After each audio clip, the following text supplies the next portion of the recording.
Welcome to Guide Guru. We hope this video helps. In this video, I will show how to make hummus without blender. Start by cooking chickpeas until very soft and reserve some cooking liquid. Peel skins if you want extra creaminess, then mash with a fork or potato masher in a wide bowl.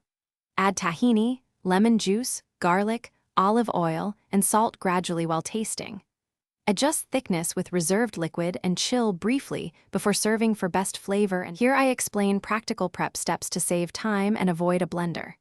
Use a wide, shallow bowl so you can press chickpeas flat with a masher more evenly. Keep ingredients at hand to blend smoothly by hand and taste frequently to balance lemon, garlic, and salt. If you want ultra-smooth hummus, peel some chickpeas gently.